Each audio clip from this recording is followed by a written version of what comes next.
I used to think salt made everything honest. It stings the cut so you know where the wound is. It crystallizes on your tongue and refuses to be anything but exactly what it is. That was before I came back to Gull's Haven after 10 years away to sell my father's house and learned how quietly a life can crust over with the kind of truth that looks like honesty from far away and feels like betrayal up close. My name is Aaron. My father was Sam to everyone else, and Dad to me even when we stopped talking like a father and son, and more like two men who both believed they were right. He died in March with a view of the bay that never got around to forgiving him or me. The house sat on a hill of sand-stubborn grass, its shingles silvered into forgetfulness. The porch rails smooth from the elbows of men who had opinions about storms. I told my wife Claire we could make it a weekend, sign papers, meet the realtor, sort a few boxes, drive back inland before the next nor'easter. She said she'd come if I wanted her to. I said I did. The truth was, I didn't know how to enter the house alone. We arrived on a Friday that couldn't decide whether to be spring. The bay wore a gray that belonged to the inside of a tin cup. The marina cranes stood with their necks tucked like herons, waiting out a sermon. I parked where I used to park when my father made me learn stick shift on a truck whose clutch hated me. Claire squeezed my forearm the way you touch someone about to lift something heavy. "You okay?" she asked. "Yeah," I said, which wasn't a lie so much as a placeholder. Inside, the house smelled like rope and coffee and the specific kind of mildew that belongs to clean neglect. My father wasn't a hoarder. He was a saver. Jars he believed would one day hold screws. Receipts he thought might someday prove he had paid for something no one asked him to prove. A basket of clipped obituaries of men who had taught him how to coax engines into obedience. The refrigerator still held mustard that bragged about its spice. On the kitchen table, his hat blue, sweat-banded like he'd set it down to go find a wrench and didn't. Claire ran hot water and wiped the counters and opened windows because she's the kind of person who believes air can improve most situations. I went to the back room that used to be my bedroom. The wallpaper had lost 1,000 tiny sailboats to time. The closet still had the hook where I hung my Letterman jacket, like a trophy I'd pretended not to want. On the top shelf sat a cigar box that had belonged to my grandfather. Faded bull logo, lid that stuck a little on the left. I took it down like a man disarming a relic. Inside, 3 coins, a key I didn't recognize, and a folded index card that said Pilot Household Lock in my father's handwriting. "Find treasure?" Claire called. "Just instructions," I said, and felt something in my chest move like a loose nail. We worked in the easy, distracted way of people who both want a job done and also want to postpone the moment after it. Claire took the kitchen. I took the shed.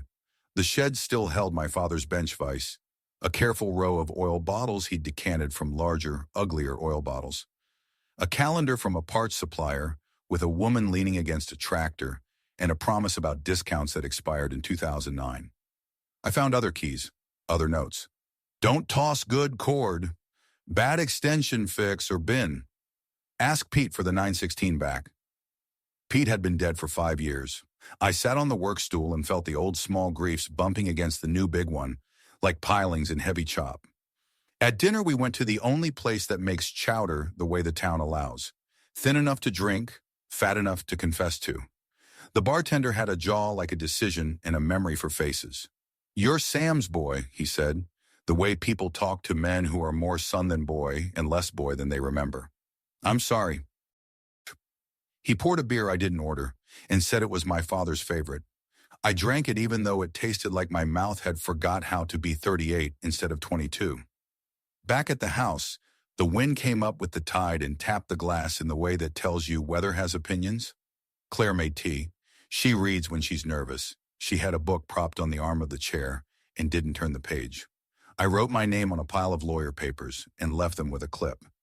"In the quiet that comes after lists," I said too brightly, "do you want to see the pilot house?"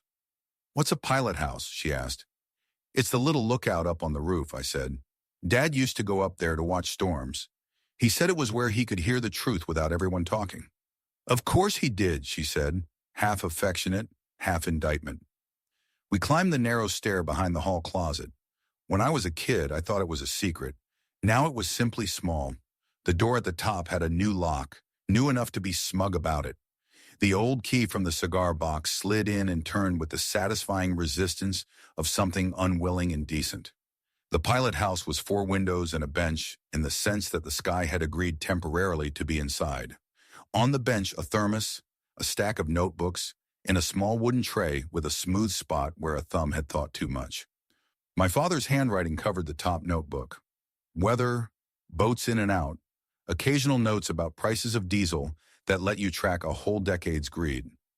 Under those, letters, not his, not mine, Claire's, not newest Claire, younger Claire, the slant of her hand from years ago, before she started printing to make grocery lists easier to read. On the top envelope, Sam. I didn't call to Claire. I didn't stop. I opened the letter with the care you give an animal you know can bite. Dear Sam, it said, and I had to sit on the bench because my knees tried something dramatic. I thought about not writing. I thought about writing Aaron and telling him what I'm telling you. But every time I write him, it's like I'm adding a to-do to his day, and that isn't fair to either of us. He is tired and kind, and I am a bad combination of needy and afraid. You are neither of those things for me. You are a vantage. That's what it feels like. You let me stand somewhere and see my life without explaining it into safety. I promise I'm not asking you to be anything else. It wasn't wrong. It also felt like discovering your own face in a photo of a party you didn't attend.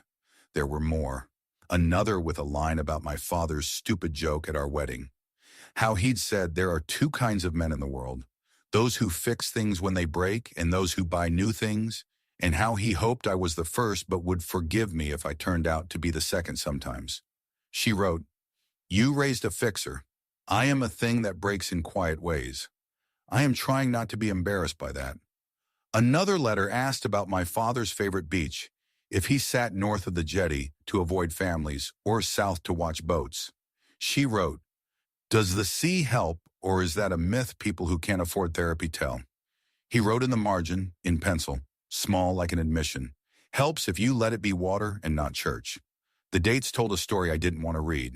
They started the year before we got married, when my father and I weren't talking because of a fight about money that was really a fight about pride. They continued through our first year, the year of the miscarriage we named a blip, because the alternative hurt too much, the year I lost my job and pretended to have a plan. Some months had 2 letters, some had none.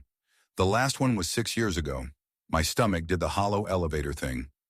I looked out the window at the bay, at the slow pulse of the harbor light, at the black line of the jetty punctuated by people with headlamps like disciplined stars. Behind me, Claire's feet came up the last steps.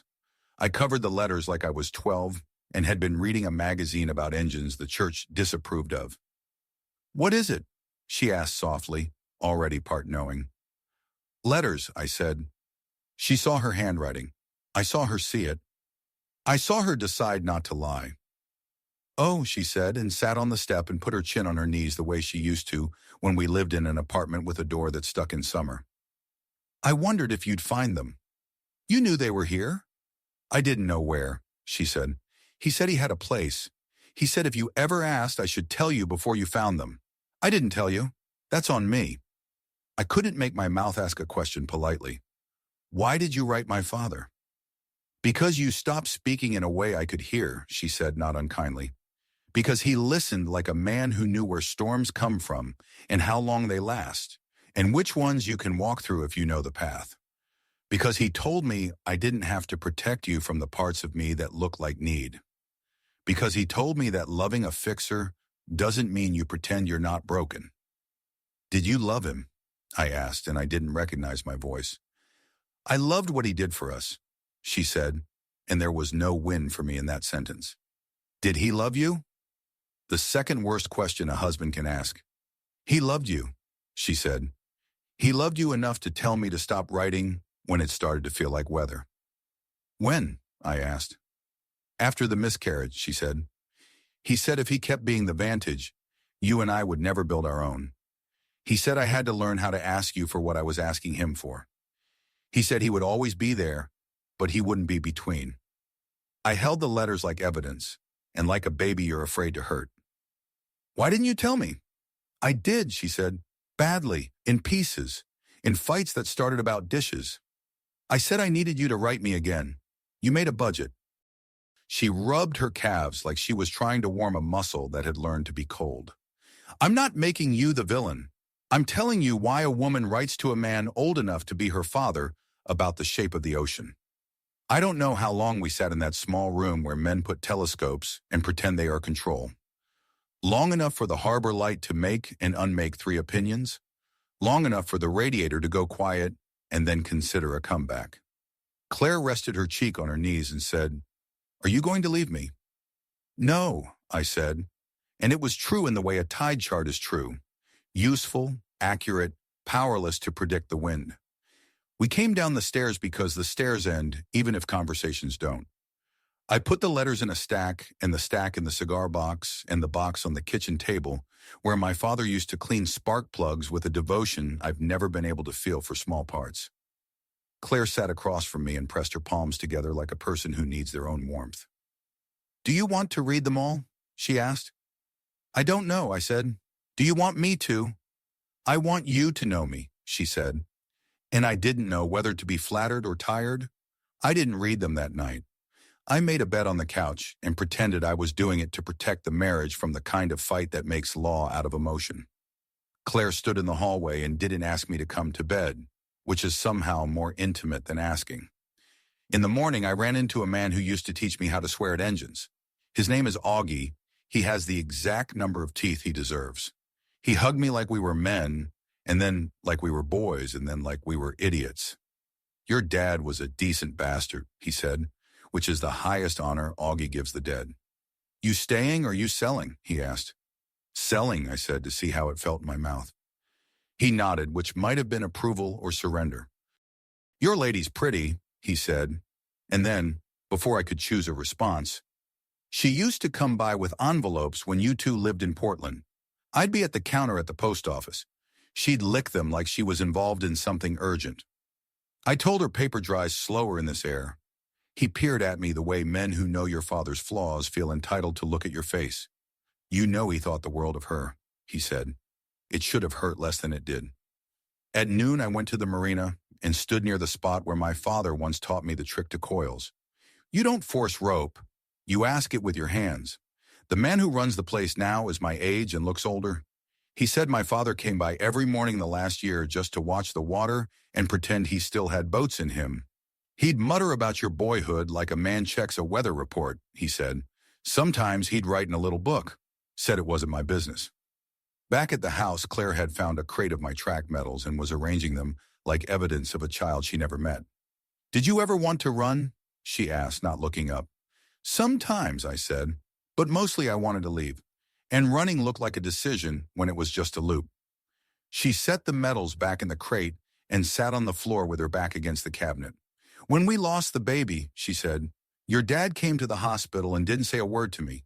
He put his hand on your shoulder and looked at me like I had done something brave I didn't want credit for. I hated him, and I loved him. I wrote him because I didn't know how to love a man who loved me best when I didn't need him. I wasn't that man," I said. "You were both," she said, "and neither. That's why marriages take longer than weekends." After lunch, I went back to the pilot house with coffee that tasted like it had been loyal to this kitchen longer than I've been alive. I read. I read about my father telling Claire that the only thing you can do with grief is feed it small meals and stop apologizing for being hungry again. I read about Claire telling him that I'd started sleeping like a soldier on one side, facing the door. I read him advising her to make the bed smaller by telling me the truth, because the truth shrinks or expands rooms depending on use. I read the letter in which she tells him she is going to stop writing. The last line said, "If we keep this, I will never learn to keep anything else." There was one after that, a short one, his, unsigned, dated months later, written like an aftershock. "Claire, I heard from Aaron, and I don't know how to fit the man you married into the boy I raised and the man I became when my wife left. I don't know how to teach him what no one taught me. I'm sorry you ever felt small. I am sorry for the parts of me and him that make the world look like a thing to fix rather than a place to live. Give him a chance to be a person he didn't have a model for. If he fails, it won't be because you didn't tell him the weather." I didn't realize I was crying until a tear made the ink move a little on the tail of a letter like it wanted to swim. I wiped my face and thought about pushing the whole stack back into the cigar box and declaring us even. Her secrets, mine. The way we both made other people responsible for the parts of us that couldn't tolerate drafts. Then I went downstairs, held the letters out to Claire, and said, "Read them to me." She did. We sat on the couch with our knees touching, and she read her own words the way a person reads to a child, carefully with the sense that mispronouncing could undo a spell. She stopped sometimes and confessed to edits she would make now. I stopped her sometimes and confessed to arrogances I had thought were virtues. The afternoon was light enough to be merciful. When she finished, we were quiet in a way that felt like the ocean had agreed to be a bystander. We didn't fix anything that day. We made two decisions that felt like small boats.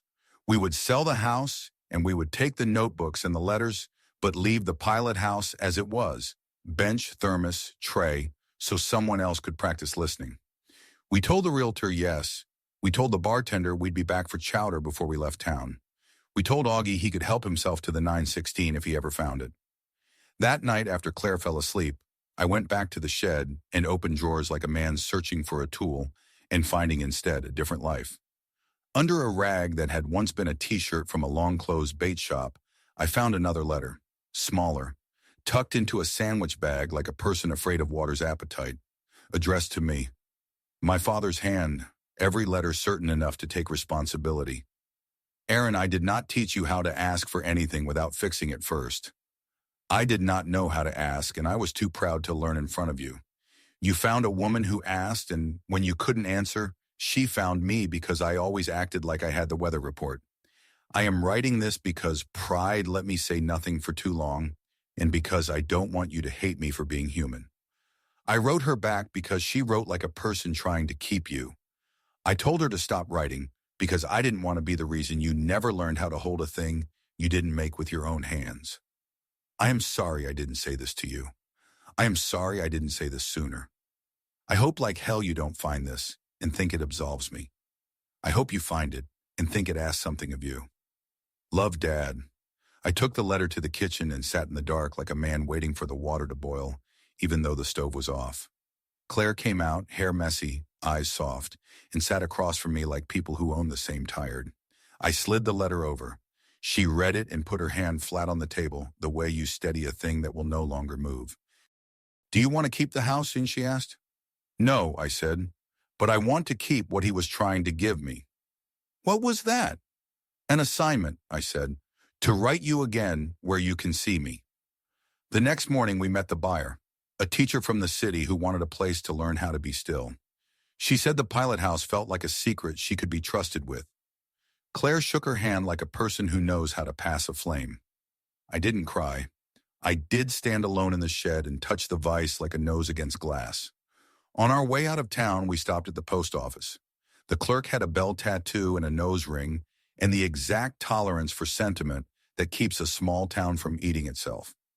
I bought stamps I didn't need and a box of envelopes because I wanted to feel something change weight in my hands. At the counter, a woman pushed in with a stack of bright mailers and the smell of perfume that belongs to people who dress up to go anywhere. She bumped my elbow and said, "Sorry," and I said, "It's okay." And we both looked down at the thing we were each mailing like strangers at a bus stop, catching each other, calculating luck. Back home inland, the light felt thinner. The ocean was gone. The highway noise pretended to be weather. I went to my desk and opened a new document and stared until my eyes watered. I picked up a pen because computers make honesty look like productivity. I wrote Claire a letter. It said, in part, "I miss the way you narrate us. I am going to be clumsy for a while. I want to tell you about the way the afternoon smells like sawdust and cumin on our street and how the kid upstairs does scales on a trumpet like he's punishing joy. I want to tell you I will never ask my father to be the vantage again. He can be the weather if we need to know whether it's raining. The map is ours." I put the letter on her pillow because I don't have a pilot house.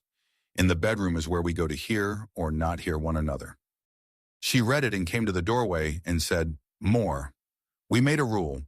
Sunday letters, no formatting, no saving our best sentences for people who do not have to smell our trash. We added daily small notes if something feels too fragile to wait until Sunday. She taped a torn grocery list to the fridge with a line that said, "Please pick milk.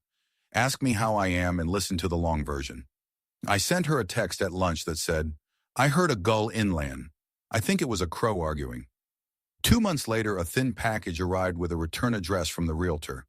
Inside, the Pilot House thermos stamped with my father's initials and a note from the teacher who bought the house. She wrote, "I found this under the bench. I'm a coffee person. I think you're a letter person. If you ever need to sit on a roof and listen, I'm keeping the door unlocked for a long time. Sometimes after dinner, I take the thermos to the apartment roof and sit on milk crates and listen to traffic blow, almost like wind, and the neighbor's dog argue with his leash. If I squint, the city looks like a bay that forgot how to be water." I think about my father's pencil notes, about Claire's hand slanting younger on paper that smelled like salt and fear, about the way betrayal can also be a door if you decide to walk through together and call it what it is. Last week, on Sunday, my letter to Claire was 3 lines because sometimes I remember brevity. It said, "I won't outsource my love to competence. I won't ask a dead man to do my listening. I want to build us a pilot house that isn't above the house, but inside it." She wrote back, "I won't ask the ocean to speak for me. I'll ask you, even when your answers scare me. P.S. There's a gull outside. He's learning the trumpet. There was never an affair in the way people prefer their stories to have consequences. There was an intimacy that didn't belong where it grew. There was a father who wanted to be useful and forgot, for a while, that sometimes usefulness is knowing when to step away. There was a wife who wrote because she wanted to stay, and a husband who stopped writing because he thought fixing a sink was a love language. There was a house that smelled like rope. There is a small thermos with a dent that looks like my father's laugh. I thought salt made everything honest. It doesn't. It just makes it harder to ignore the sting. Honesty is this other thing, quieter and uglier and kinder. Writing the letter to the right person, even if it shakes in your hand.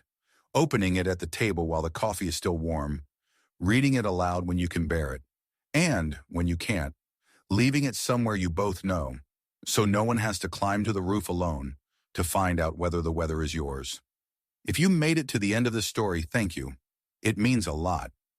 New stories like this one are posted every single day, so make sure you subscribe to the channel and turn on the notification bell so you never miss one. And if this story touched you, please give it a like. It really helps more people find our content.